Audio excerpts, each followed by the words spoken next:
Good morning, students. I am Dr. Vijay Bandari, Associate Professor in SIRT SCSE Department.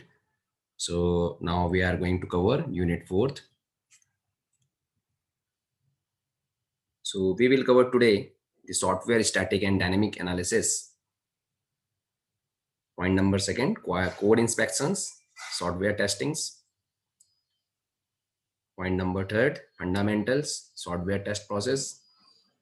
And point number four, testing levels and test criteria. In the end of the slides, we will also conclude. Now, the question arises in our mind the software static and dynamic analysis. During the software engineering, we have studied many methods, techniques, but some of the question arise like software static and dynamic analysis. Why it is used and why it is needed in the software engineering. So static analysis is also called sometimes static code analysis. That is a method of computer program debugging that is done by the examining the code without executing the program. Static analysis is used in software engineering by software development and quality assurance terms, right? So the static analysis involves no dynamic executions of the software under test and can detect possible defects in an early stages before running the program. So that is the terms which can we understand by the terms of statics. So static analysis is done after coding and before executing the unit test. So static analysis sometimes, as I have already told you, it is called static code analysis, right? And static analysis is generally good at finding coding issues like programming errors, coding standard violations, undefined values, syntax violations, security, right? So static analysis can be done by a machine. Here the question again arises like how it can be done by the machine. So I will tell you here. The classic example is a compiler which finds lexical, syntactic, and even some semantic mistakes. Static analysis can also be performed by a person who would review the code, ensure proper coding standards and conventions are used to construct the program, right? So once the code is written, for example, you have written the code and the static code analyzer should be run to look over the code, right? It will check against defined coding rules from standards or customs predefined rules.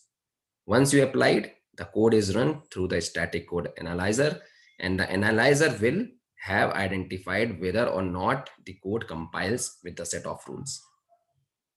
It is sometimes possible for the software to flag false positives. So it is important for someone to go through the dismiss any.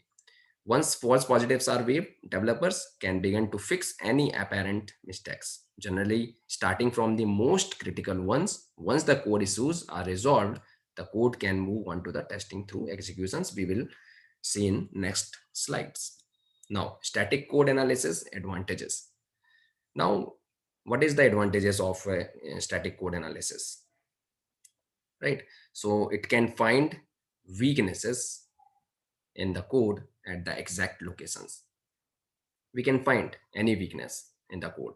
Like, for example, it can be conducted by trained software assurance developers who fully understand the code after the reviewing the codes, right?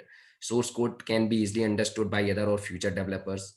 See, for example, if you develop the code and in future, if somebody wants to look after you code, so just they can see and understand. It allows a quicker turnaround for fixes. Weaknesses are found earlier in the development life cycle, reducing the cost to fix. Less defects in the later tests. Unique defects are detected that cannot or hardly be detected using dynamic test. Unreachable code, variable used, what you have declared, unused, uncalled functions, boundary values, violations, so all the functions and variables that is uniquely defects are detected that cannot or hardly be detected. right? So static analysis can also be performed by a person who would review the code or to ensure proper coding standards. So make sure that you have done some uh, analysis writing the codes during writing the code, right? Now, is that understood? Now, can we move another side? Now, static code analysis limitations. Everything, every objects, every functions, every classes or objects have your own limitations. So it is a time consuming if conducted manually, right?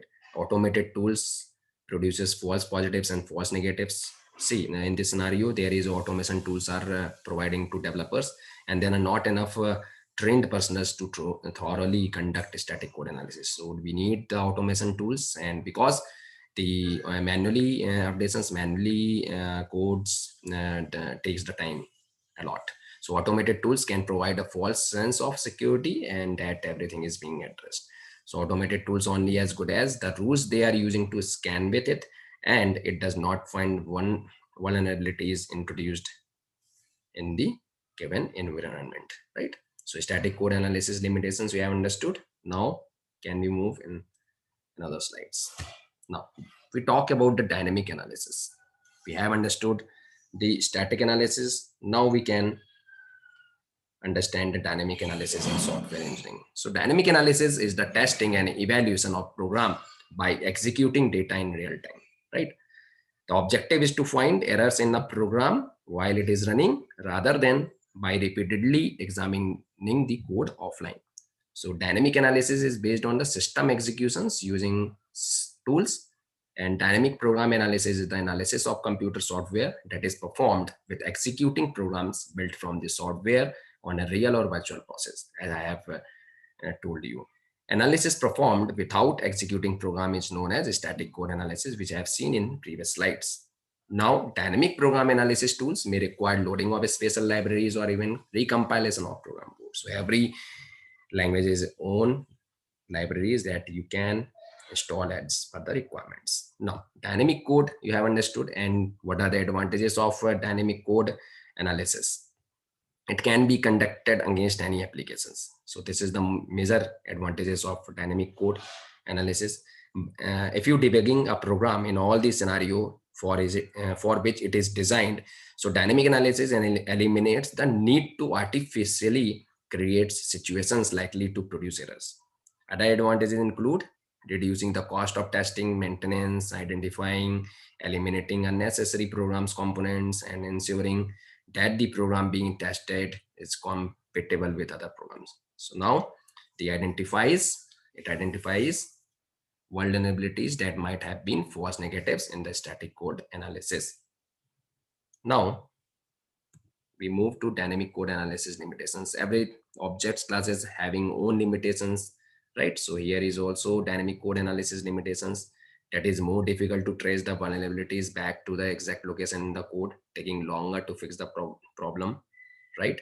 As you see in the static analysis, with comparison of static analysis, it is more difficult, and automated tools are only as good as the rules they are using to scan with it. Automated tools produce false positives and false negatives, also cannot guarantee the full test coverage of the source code. So this is also limitations of the dynamic code analysis, and that is the analysis limitations of dynamic code analysis that you understood. Now, if you have any problems, so you can discuss with me in the chat box, right? So code inspection is there. So what is the code inspection? Is the most formal type of the review, which is a kind of a static testing to avoid the defect multiplication at a later stage, right?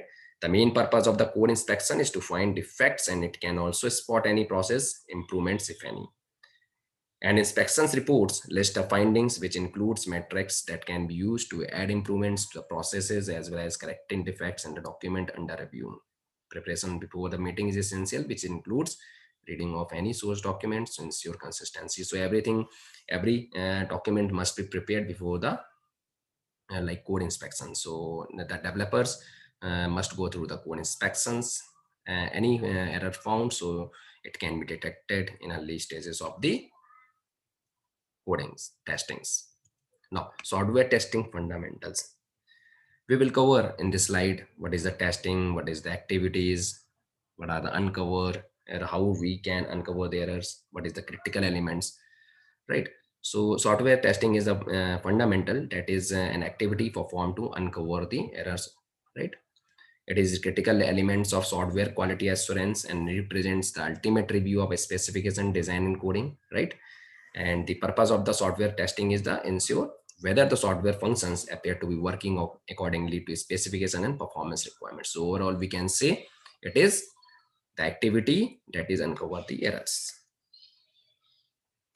Now, the testing objectives. What is the testing objectives? In previous slide, we have seen how we uncover the errors. So a good test cases is one that has high probability of finding an undiscovered error. A successful test is one that uncovers as an undiscovered error. Right. The a summary of that testing objectives to intending the finding an error of the code.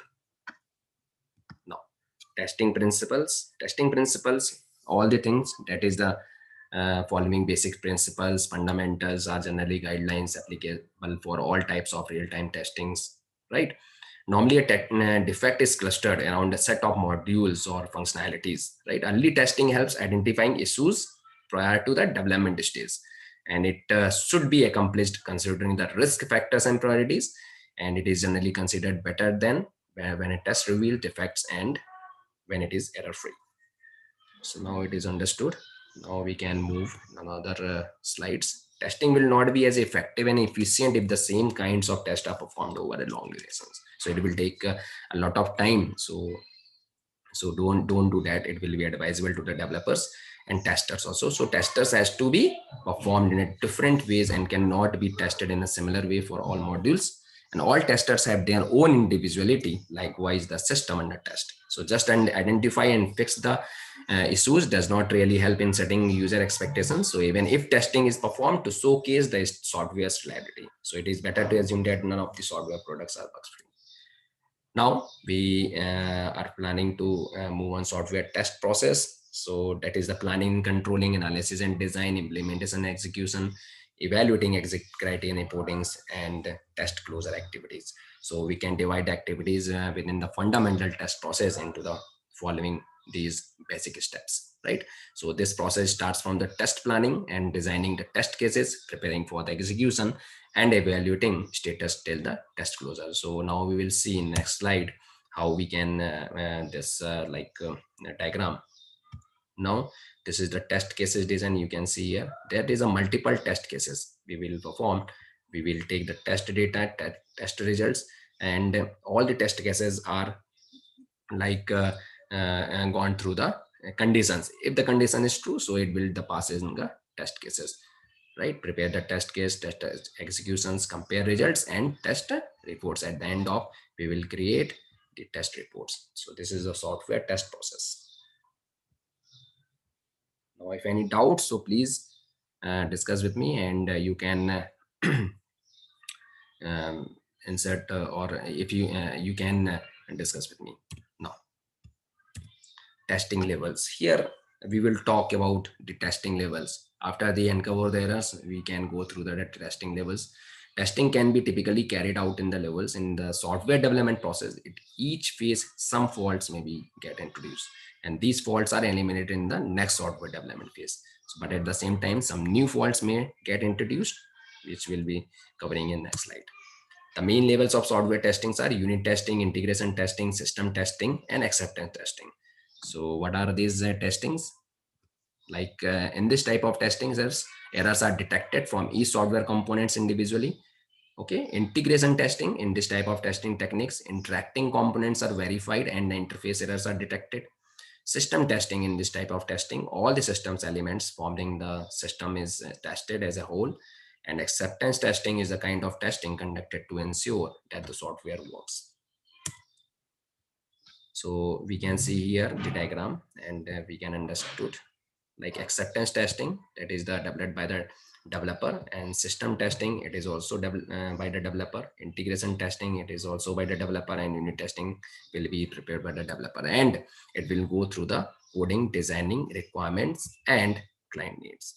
according to the client needs, it developer fulfills the needs. So these are the level of testing where we test our codes. Now is it understood? Okay. Now test criteria and test cases. Then after we gone through the process of that in the previous slides, and now test cases are used to determine the presence of the faults in the programming. Like machine time is required to execute test cases, human efforts are involved in executing test cases where we can automate also, and hence in the project testing minimum number of test cases should be there as far as possible. The testing activities should be involved two goals, like maximize the number of errors detected and minimize the number of test cases, right? So we need both goals. The selection of test cases should be such that faulty modules or program segment must be exercised by at least one test case. Testing criteria is based on the two fundamental properties like reliability and validity. And a test criteria is reliable if all the test cases detect same test of errors, and test criteria is valid if for any error in the programming that there is some test cases which cause error in the program. So we generate the test cases to satisfy criteria is complex text, right? Now conclude the all the topics which I have here covered. We covered the static analysis and dynamic analysis. What are the limitations? What are the advantages of that?